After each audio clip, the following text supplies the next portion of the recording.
Hello, everyone. Welcome to episode 19, 4th of July edition, I would say. Elisa, you have something prepared for us? Oh yes, yeah, we're really stoked to have Cassie here for our Fourth of July. Cassie, thank you so much for joining in. I couldn't help myself. I just wanted all the fireworks Well, All for thank you. you, all for you. You are a presentation. bunch of Yeah, fireworks. yeah, So yeah. So we're really happy to have Cassie here today, and I just wanted to do a quick intro of who Cassie is. I think many LinkedIn folks know who follow her posts. So Cassie is an attorney who's been using AI and machine learning for 10 years, probably even more. And Cassie's career is defined by continued curiosity in emerging technologies, technical and client services skills, understanding of data's impact to legal issues, and desire to engage with others and beyond in the e-discovery community. And over the years, Cassie has built a unique and diverse background in transactional law, e-discovery, privacy law, data breach responses, information law, and legal ops, and regular collaborations with partners, general counsels, and C suite clients. And Cassie's curiosity about emerging technologies such as blockchain, NFTs, and Web3 and their impact on the legal professional also puts Cassie on a continued path of constant discovery and educational growth. And Cassie's social media presence, including content through eDiscoverist, is motivated by a desire to teach non practitioners, non legal people about e-discovery and the legal community about Web3. And also, I have to mention Cassie's podcast, which I regularly listen to, and I really recommend it. So, welcome, Cassie. thank you so much, Elisa and Elena. And Elena's been a guest on my podcast. And Elisa, I need to get you on the third season. I'm nearly wrapped with season two and thinking ahead to the next season. So That's right. Yeah, and yeah, today Cassie joins us to actually talk about the UA Act. Many of us know it's been passed, and now we're kind of in a trajectory of, I guess, this tiered kind of implementation of how this legislation's gonna kind of unfold, right? And what kind of impact will U.S. companies feel with respect to this new major piece of legislation. And I think these are just the three topics I think we will be focused on today. But again, if we digress, um, we apologize in advance because this topic is really big. And so basically, we'll just talk about the overview of the UA Act, where we are at this moment. And then I think the bulk of our discussion will be about more I guess, practical, guidance and advice of how in-house counsels and compliance professionals can deal with this new EUA Act compliance. And then we'll talk a little bit about the education and awareness within the companies for the employees and managers and how that can be done. So, Cassie, take it away. yes. Well, I think I've never seen legislation be followed as closely as this EU AI Act. I just remember following, looking on LinkedIn over the past probably 6 to 9 months as this has been through various waves of review and approvals. And the fact that there are people reporting and scooping on the fact that an agreement has been made, right at the deadline back, I think it was in December. It really, there are a lot of AI nerds out there in the LinkedIn world. So I don't know if you all felt the same way. There's just been so much excitement about it and so much interest. So, and I don't think we saw it so much with GDPR, but maybe I was too much in my, doc review world. But there's a lot of attention on the EU AI Act. So they finally got it passed. It's not official yet. My understanding, it's not officially entered into law yet, effective yet. But I think that's only a matter of, sometime this summer it will happen. I And think it's 1st of August.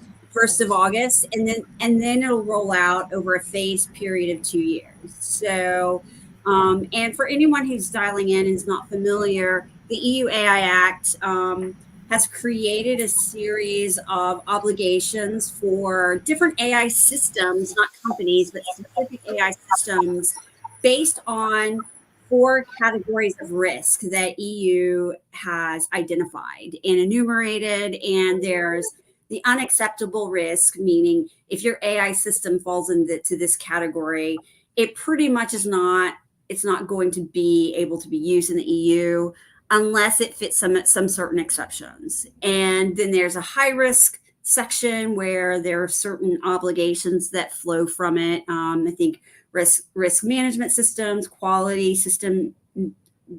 management systems, and then there's medium risk.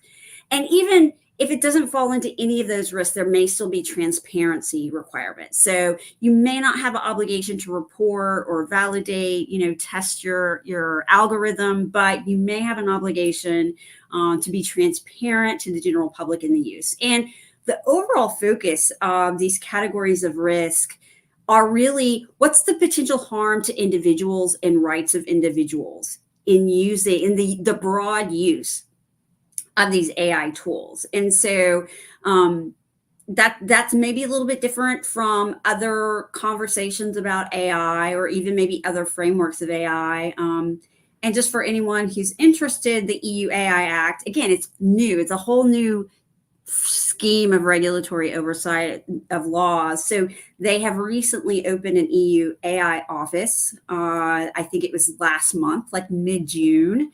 They had their first webinar.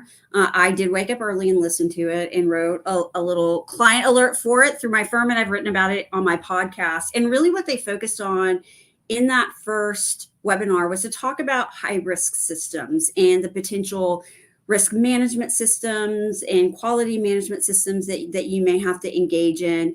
And the overall tenor of that was, we have a lot of work to do before we are fully at enforcement stage, because, to enforce something, you have to know what those guidelines are. What standards do people need to be looking towards? So one thing they talked about in that webinar is they are looking at other already existing standards out there, NIST, ISO, their AI focused frameworks, and they're seeing how they line up with the laws, the prescriptions, the focus of the EU AI Act. And one thing they talked about is the EU AI Act, the definitions may be slightly different because the focus really is on the individual. So risk or harm under the EU AI Act is really focused on the risk or harm to the individual, but maybe ISO may be risk or harm to the corporation. So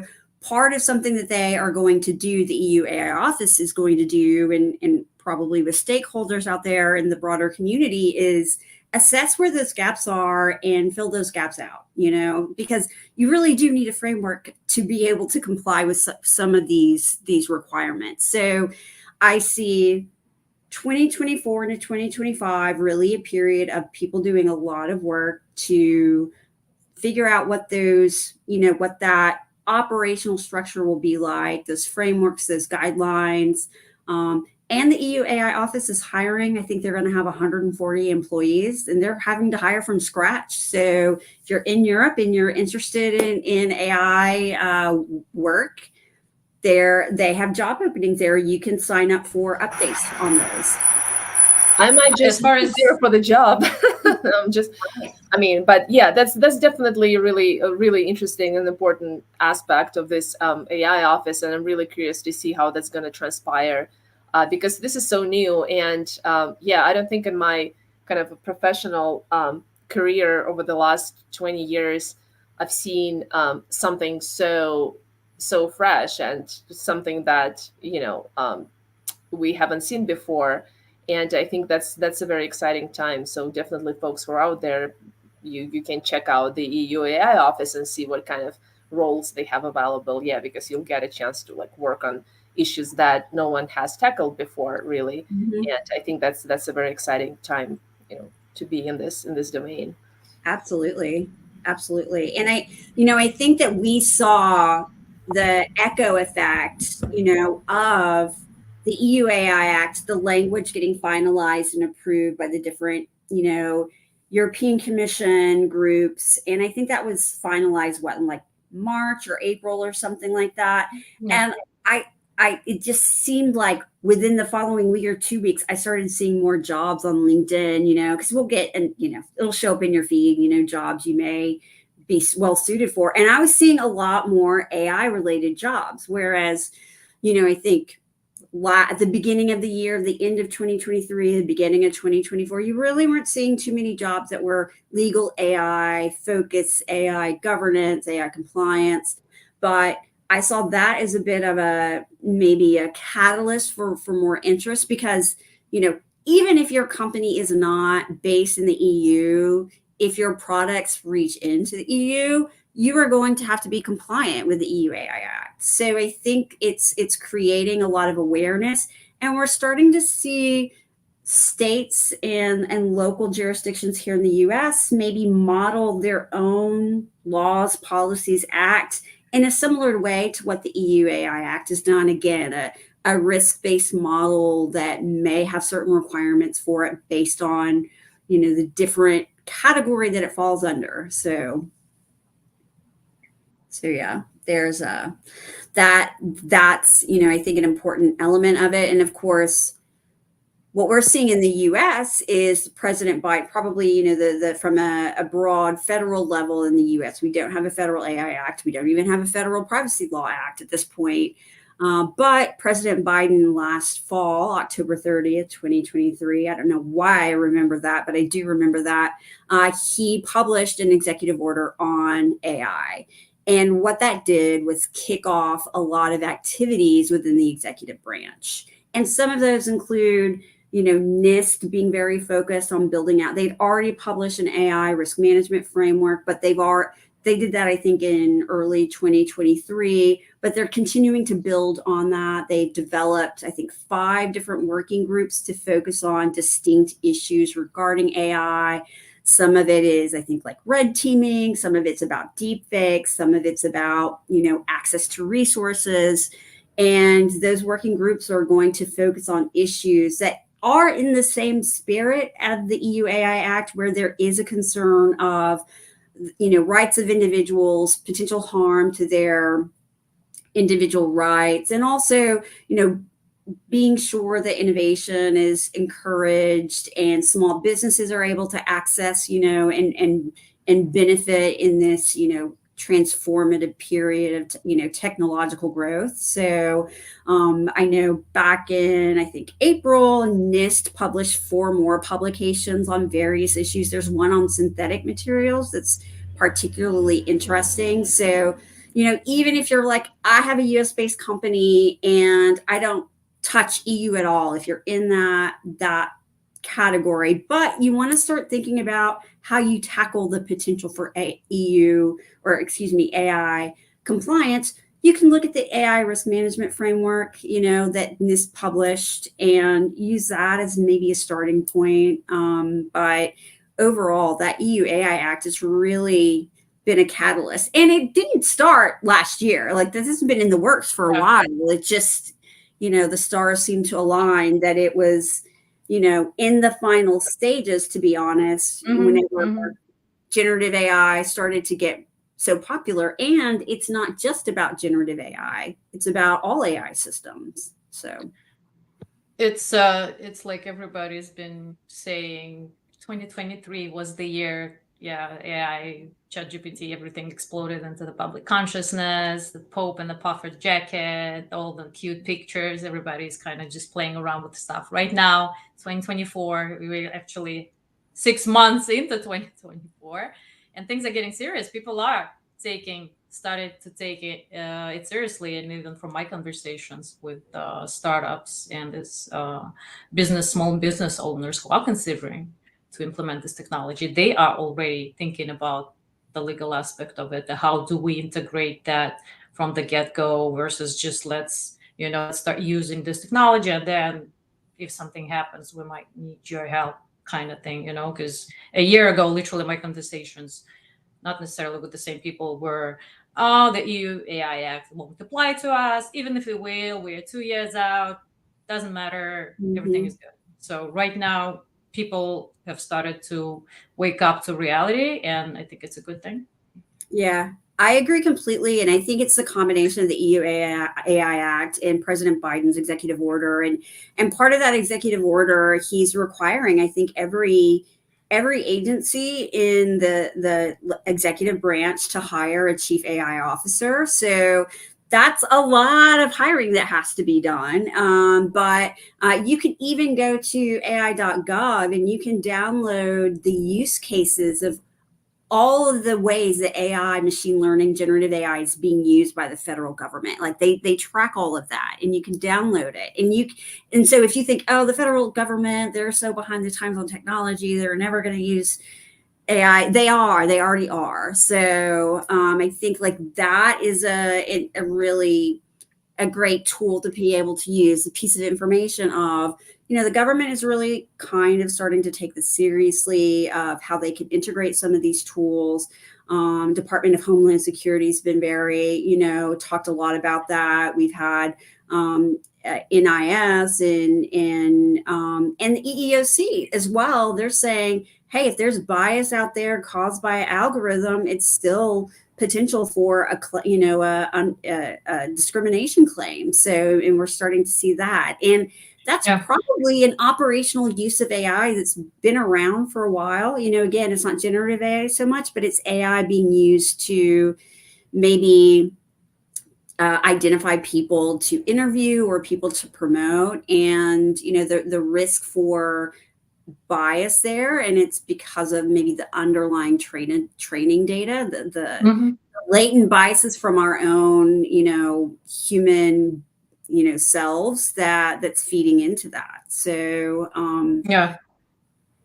it's I think no, go ahead, Elena. Sorry. No, I was just gonna say, because there were a lot of arguments while the whole EU AI Act trilogue saga kind of continued, right, and unfolded. It was kind of like, will it have the Brussels effect or won't it? No, some argued that it won't. Doesn't matter. Some argue it's just like the GDPR on steroids sort of thing. But it's funny because at the end of the day, I think it did influence when we're talking about the US, right? Because for the past 2023, a lot of AI bills were introduced. Not a lot of them were passed, but a lot of them were introduced, and they keep on showing up and appearing, and people are taking this stuff very seriously. There are a lot of committees, and people are taking different feedback from different areas of people from the expertise. We had multiple Senate hearings on the subject. So as much as I wanted for all of that to be going much faster, I mean, we are way past the time that we need hearings to listen about those topics and be like, let's figure out it's just, we are way behind that. It's just like, let's move on to the next step. But unfortunately, nobody's kind of doing that. But yeah, I was just gonna say, even from last year, we in New York, we already had this New York local law 144, which unfortunately didn't come out kind of as strong as it initially intended to, and there are a lot of tweaks to be made apparently, because for those of you who don't know, your local law 144 addressed the AI tools in hiring and HR, right? If you use automated decision tools when you're hiring people or screening through resumes and stuff like that, dealing with HR in general, you need to disclose that. And there was the requirement of having the yearly audits, and you have to, as a company, you would have to publish the results of those audits. But the law was kind of unclear where to publish, who's going to access that, where, how, kind of what ended up happening.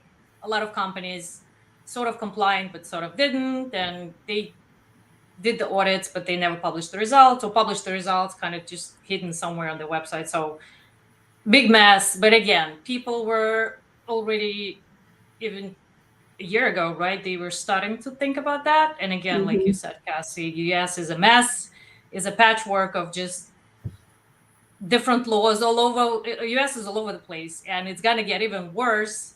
Yeah. Unfortunately, there's no way we'll have just one federal piece of comprehensive AI regulation. Not yet. Yeah. So yeah, I mean, I read some assessments of Colorado and Utah AI bills, right? And some folks are saying, oh, these are like copycats, or at least one of those of the EU AI Act, sort of like just I think Colorado really is a little bit inspired, more. really inspired by that piece of legislation.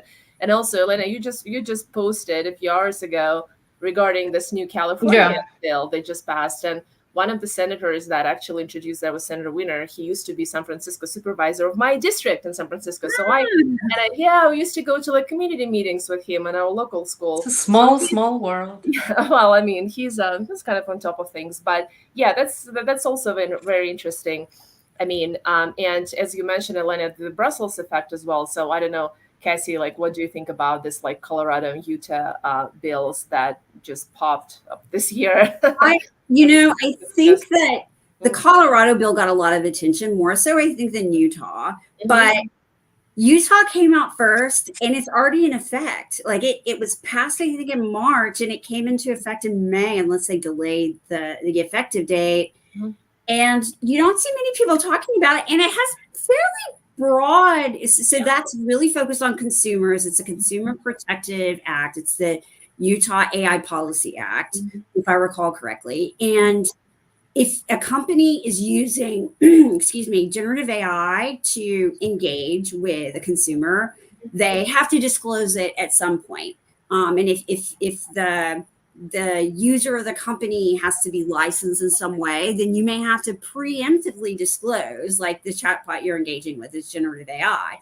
Whereas I think the remainder is, if someone asks, are you a generative AI bot, you have to disclose. So, I mean, if you think about it, it's very rare that, most people, if you're a Utah-based company, you probably have, consumers outside of Utah. And just like if you're based somewhere else in the US, you may have consumers in Utah. So, making sure if you're using generative AI for your chatbots, whether it's a written chatbot or your phone calls, you may have to preemptively like give a notice. So that one didn't get a lot of attention, but the Colorado Act got so much attention. I just felt like, and I do feel like there's a little bit of it's the first people to enter, the first people to do something with AI get a lot of attention. And I think that there is, some benefit to getting a law passed quickly. And like, that's, drawing some attention to yourself. Now, Colorado passed, I think, in May,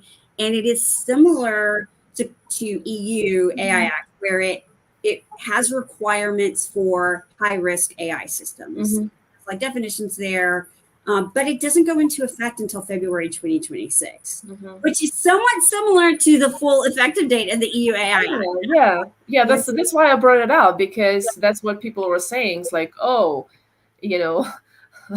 look at this. It's that's very interesting. So just kind of Colorado following that, overall kind of EU AI Act framework. So yeah, that would be kind of interesting also to study. But yeah, it looks like Colorado folks got inspired by.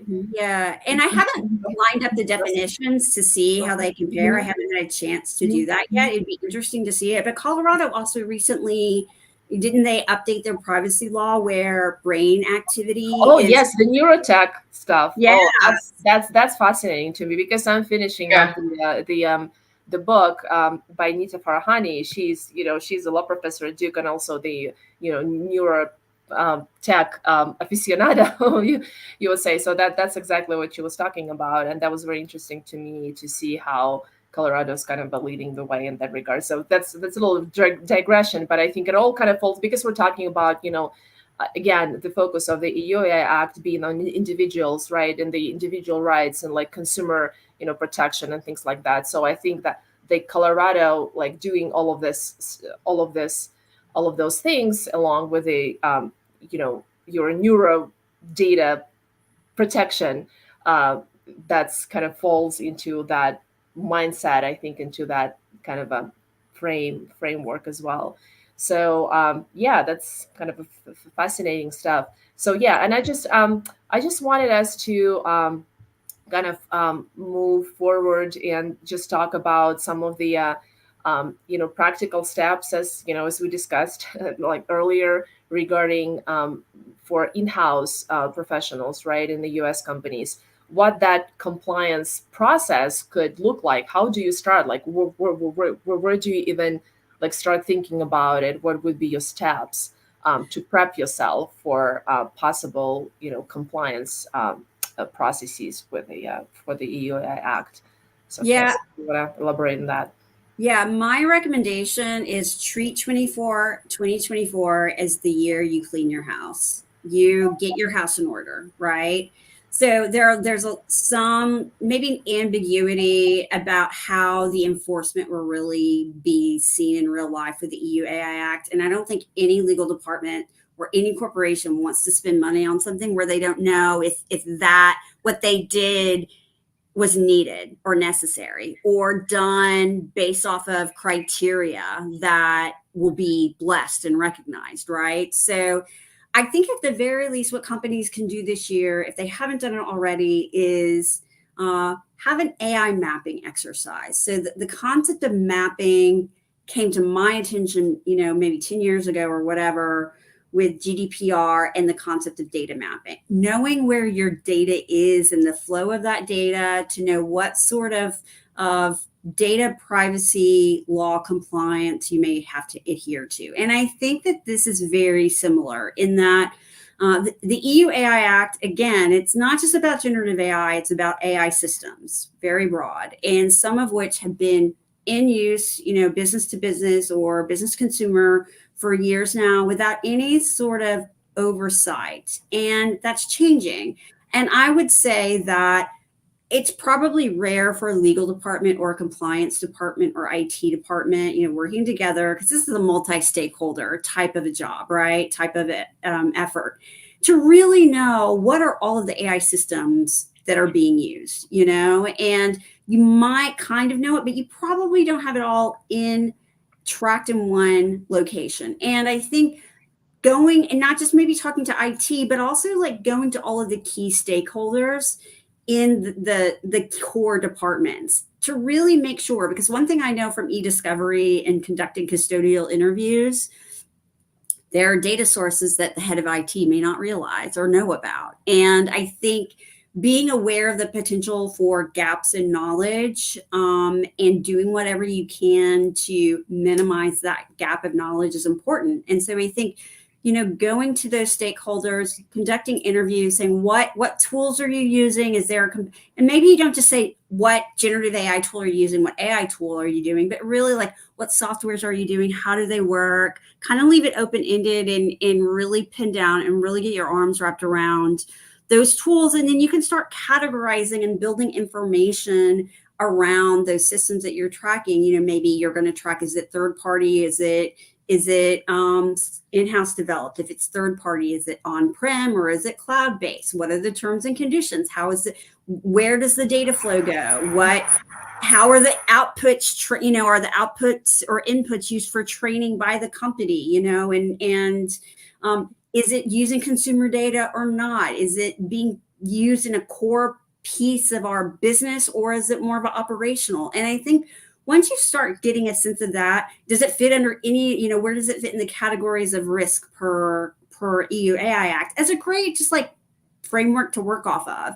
And then I think once you know what they all are, you can start assessing whether or not, hey, in 2025, we may need to set aside budget because some of these systems may require, auditing or bias testing. And we don't know what the cost is. And the last thing you want anyone to do is to do like bias testing or anything and then find out in 6 months, well, that wasn't really the criteria this, governing body really wants, and you're going to have to do it again. This stuff isn't cheap to do. So I think just knowing where the bodies are, knowing what's there, and then you can make a more informed decision later once you start planning out a potential budget. And then I think, AI mapping, and then I think having a generative AI policy, and I think having a broad one, corporate wide. But I also think there's value in building out policies on a per tool matter. I love SOPs, but I do think that, one great thing so many things and stories that are hyped around AI have done is really done a good job of pointing out people who rely on AI to their detriment and don't validate, and the harm that can come from that. And I think really pressing the need for having those validation steps in there, which is meant to occur during the life cycle of that tool. And, how are you doing it? What are you doing to validate? Who can access a tool? All of those things kind of come into play. So I think, general policies to start, maybe 2025, think about the riskier ones, building out, SOPs for use and making sure there's proper training. So that's how I would recommend building out in 2025. Even if you're only using, consumer facing or whatever, and it doesn't have to be deep and detailed. You just need to build out the policy knowing that you're going to maybe reassess every year, or you're going to reassess after a major, update to a law or a passage of a law or introduction of a new system. It's something we need to, start building our muscle memory to thinking towards this kind of ongoing oversight. Yeah, I absolutely agree. I mean, documenting everything, the processes, you need to know where the information goes and comes from, right? That's working with the third parties, as you said, Cassie, and obviously all your agreements and your contracts for your organization and your business need to be updated as well, right? You need to be able to say who's going to be liable for what if something happens, right? And these things need to be addressed as well. A lot of people, I don't think they are aware of kind of this side of things. Everybody's in such a rush to adopt this technology and just slap AI on that business and be like, okay, now we'll get funding, we'll get this, we'll get that. But the things they do tend to forget, you need to address all those issues, legal issues we're talking about here, right? Preemptively, right? Not after something happens, but preferably before, so you can show this AI policy in place or a end user agreement or stuff like that, right? And you'll be able to say, here's our contracts, here's our documentation, we've documented everything, we've been transparent from the get-go. That's how we've addressed the possible risk. That's how we try to mitigate the risks and stuff like that. And like I already said, only right now people are trying to kind of change this mentality and view this as a potentially serious issue, which it is. If you're planning to run your business, if you're planning to be in the business for a long time, I mean, you have to be proactive. You need to be getting ready today. I have a question for you, Elena. Are you hearing from people that the unknown regulatory landscape and really how that enforcement will look, is it kind of inhibiting people from maybe adopting the use of these tools, or maybe even starting up a business that would be its core offering? Or are people seeing the value and they're like powering through? It's both, I think, because obviously there are always business-minded people who are like, okay, here's our chance, we'll do this and this and this. But what they don't plan through is, at the end of the day, in 2 years, 3 years, well, it's going to be your turn to face the music anyway. It's like with the GDPR, right? The companies were not prepared, surprise, surprise. And with like 2 months left, everybody started quickly to just use all the resources that they could, right, in order to prepare and be compliant. I am hoping that's not going to be the case this time around, but everybody's different. But yeah, a lot of the companies, even at the negotiation stage, coming back to the AI Act, right? A lot of people in the US, as well as in the EU, but not so much, they were like, okay, oh my God, the EU is shooting themselves in the foot. They're over-regulating, they're not innovating, and all those like just regular, words that people are throwing around. And a lot of companies, that was the sentiment, and a few people were pretty much open about it when talking to me. They were like, okay, we'll just pull our business altogether if this comes to pass. So people are talking about the California bill, right? That was voted on yesterday. I didn't see that. Is it the deepfake one, the watermarking, or which one is this? That's the one, kind of the most headline grabbing thing about this bill is the kind of kill switch option. So when something was to happen, that developer has to just shut everything down. Yeah. Any AI model or any derivative of that covered model, if it's covered by the bill, which are pretty much all the models used in commerce or in public by the public. So pretty much that makes it a lot of things, you know. Well, I mean, there's Yeah. already a mechanism for that, right? Under the federal law with algorithmic disgorgement, where like a complete Yeah, the algorithm. FTC, exactly. The FTC can totally use that leverage, and I believe a few times they kind of threatened they're gonna do this. But the thing is, why this bill got so much attention is because I would say the requirements were a little weird when it came to like risk assessment. And so basically the companies and developers need to be prepared for all types of risks, and they need to think through all the potential scenarios that these AI models might harm people. And just we're talking about different sci-fi scenarios, unimaginable type of stuff, and they need to, under penalty of perjury, certify that they're in compliance and do this and this, which is pretty much impossible. So it's just not even the tech companies. Yeah, I understand they're always lobbying for less regulation. We'll just self-regulate, leave it up to us. But a lot of the people in the space, the academics and machine learning engineers, they were like, that's not how it kind of, you can't really predict a lot of the things, and you can't really kind of attest to that, and just something should go wrong, you'll literally be liable. So yeah, it was just this whole bill is very, very interesting. Yeah, I haven't read it yet either, but I was wondering if if is there like a private cause of action, or it's it will be enforced by like Attorney General, like Privacy Act and things like that. So yeah, no, because the same bill, they established the foundation model kind of just office that's going to be taking care of everything. They'll be enforcing that law, so they'll be the ones just pretty much picking and choosing what company to shut down, and let's use the kill switch in everyone. Yeah, but I digress. Just push the button. Push the red And button. a lot of companies, they're already like, okay, we are getting ready to leave California if this bill actually will come to pass.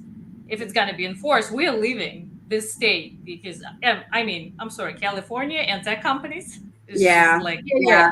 Texas will say, come here, because so many companies have come to Texas. And then you'll have the residents going, no, we don't want California people moving to Texas. The exodus is somewhat real. I can tell you that. Yeah, exactly. So coming back to your question, it took me such a long time, but people are actually considering, the jurisdictional aspect of this, right? So where would that be more beneficial for me in terms of, as a business, you have to do that. Obviously, a lot of tech companies are based in Delaware for a very specific reason. But yeah, it's totally happening.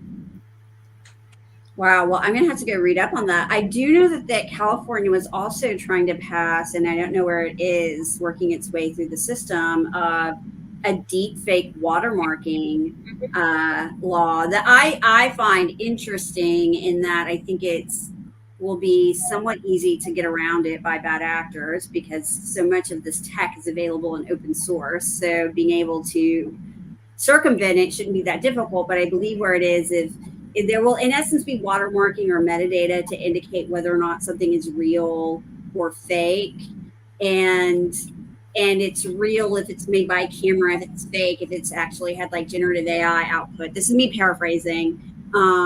And then it would require platforms to leverage that watermark or that metadata to put some sort of flag or notification on that image. I find it interesting. So like the 70s footage of Bigfoot, walking in Northern California would be considered real under that because a camera took it, but it could still be fake. So I just like this concept of real versus fake is kind of interesting to me. But I'm interested, like, to me, the deepfake issue and how you deal with that's a legitimate one. That's how we're going to solve that. I have no idea, but it is one that's just, it's very challenging, isn't it? So, yeah.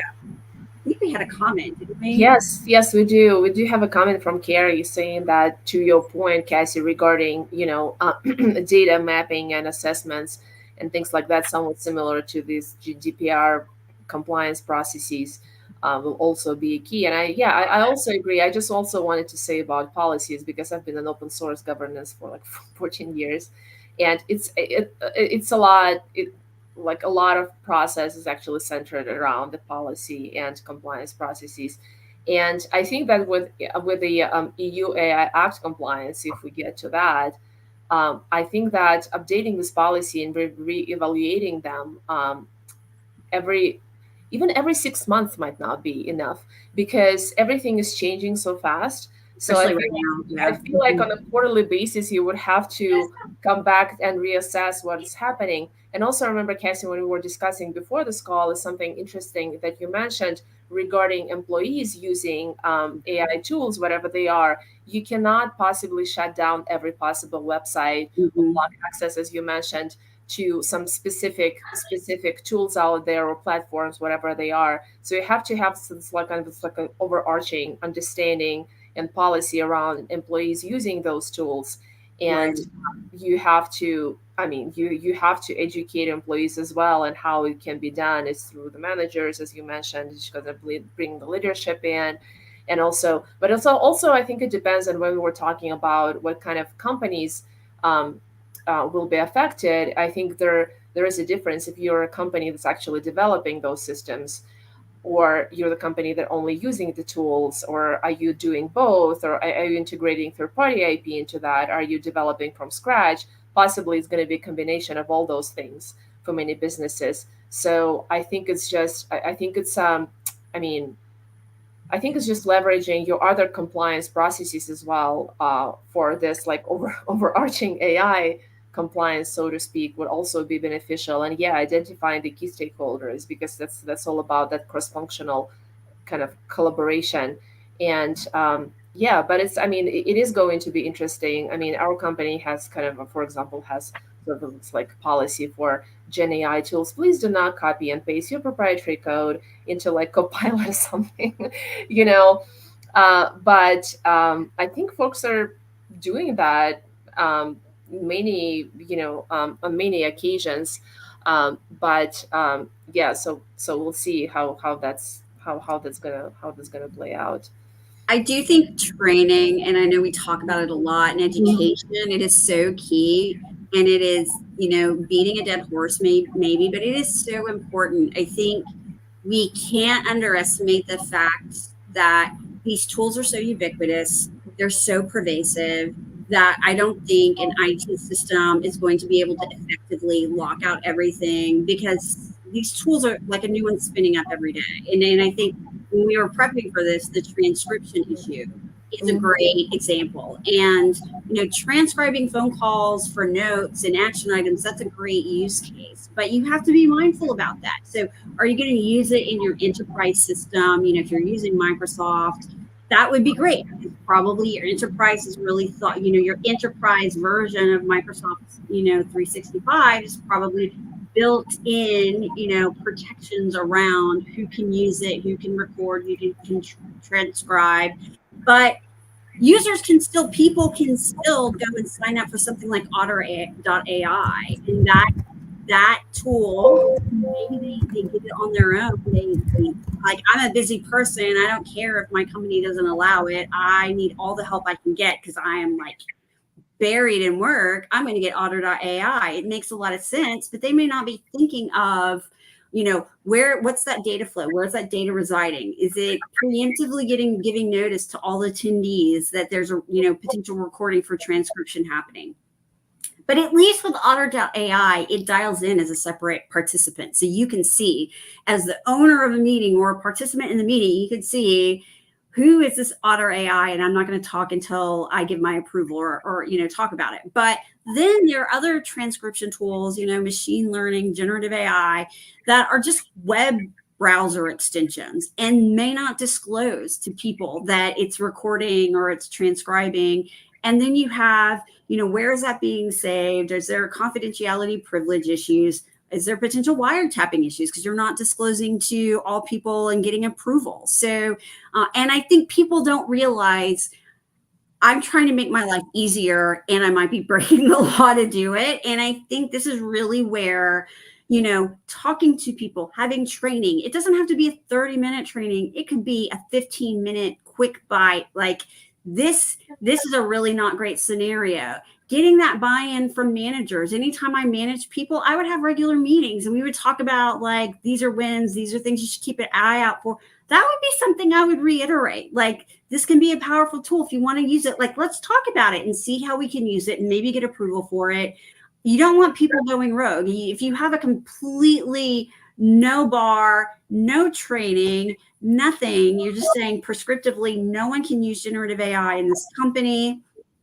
The likelihood that people may go out and do it anyway with like shadow IT, shadow tech, probably pretty high. And they may not be aware of what's at risk. And I think Samsung is a great example. We know Samsung employees, used a tool to test out their code and it didn't end well for, that then just got mixed in with the training data. So I think really explaining to people, because at the end of the day, people putting your shoes in a regular person, regular employee, they want to make their lives easier. They want to get rid of like the things that are really tedious to do. Taking notes, tedious. Planning a call, tedious, but we really have to communicate that. And I think that similar compliance, the education has to be ongoing, but maybe in smaller bites to make it, don't just send an email because no one's going to read it. Like you really need to have that dialogue. And by no one, I mean, I probably wouldn't read it, like we are all really busy people. You have to meet people where they are. So. Yeah. Yeah, no, I absolutely agree in terms of, education is important. And on top of educating your employees, if you're a business or a small business, you need to be educating them on the use of that technology. What's the best way to utilize this technology to get the best results possible, right? You just probably, it's not going to be enough for you if just the employees kind of using it however they want, right? There's always the best way, depending on the chatbot or LLM. There's a certain way of interacting with different chatbots. It gives you different results, so you need to be aware of that as well. And also responsible use of that technology. It needs to be explained, and people need to be educated on this, on the aspect of it as well. Obviously, as you mentioned with Samsung, right? It was a very big kind of headline as well, right? So at the end of the day, they just banned the use of the ChatGPT, I believe that was, right, by the employees altogether, because just they couldn't afford to, any data leakage or stuff like that. So I mean, yeah, it's obviously it's very important and crucial. So what is your, by the way, Cassie, opinion on EU over-regulating and shooting themselves in the foot, as a lot of people have been talking about? Because obviously pretty much all the big tech AI companies, right, they are located in the US, and a lot of innovation and pretty much comes from the US. And there's an argument there. So US doesn't have the EU AI Act, obviously. So kind of the companies are much better off on this side of the pond. I don't know. I probably have an ambivalent. I think I have professional curiosity. How will things roll out? And I think I probably come at things from a different perspective. I've used AI machine learning in my practice in e-discovery for a long time, for 10 years, and that's where you use a machine learning algorithm to predict what documents are likely to be relevant. As opposed to like an old school, every doc has to be reviewed and maybe a fashion that doesn't create efficiencies, right? And I will say, we had to use that in a way that was in an adversarial setting. So the other side, like you had to document, you had to validate the results, you had to, retrain and make sure like that coding was accurate. And like for me now, I kind of that's nearly like what the EUA Act is saying. General, high risk tools kind of have to do. And there's a part of my brain going, I mean, that kind of makes sense because I've seen the results of things where unchecked, like I would never rely on the first relevancy rank of documents. We would never. You test and you test and you iterate and you iterate and you iterate. It is unlike every tool out there using a magic wand as its icon for its generative AI tool. It is not a magic wand it gives you immediately the results you want. It gets you results over a large corpus of data more efficiently than if you had done it yourself. But you have to put time on the front end to make sure it's accurate, and you have to validate to make sure there's not, creep. There's not assessment creep, right?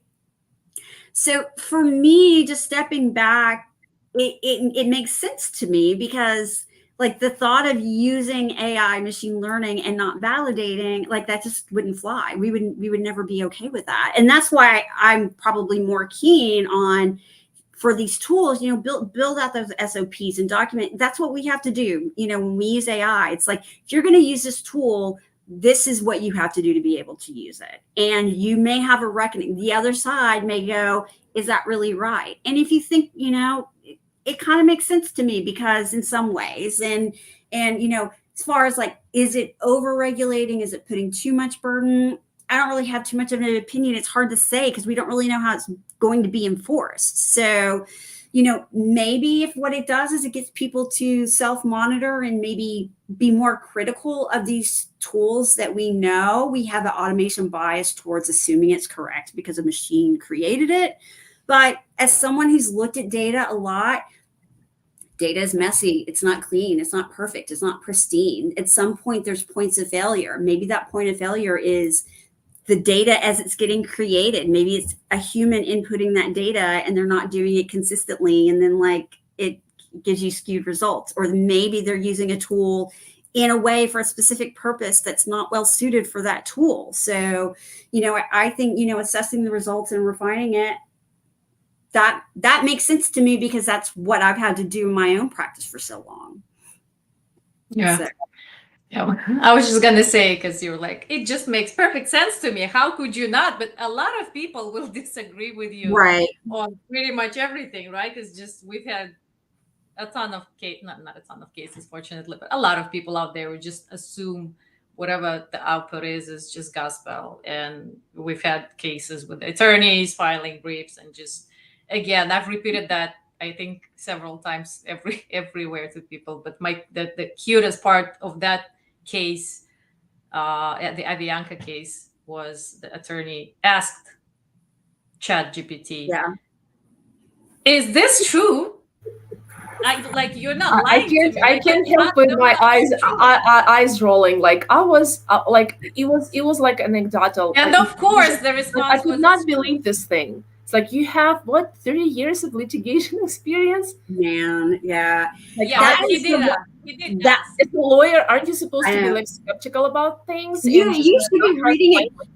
You should be reading every case you're citing to make sure you're citing it correctly. I mean, like you absolutely, it's beyond, That was the one case where my husband, who's not an attorney, doesn't want to talk about anything e-discovery ever, but he's like, did you hear about this one attorney that used blah, blah, blah? I'm like, yes, I have, trust me. Yeah. So, I mean, it's,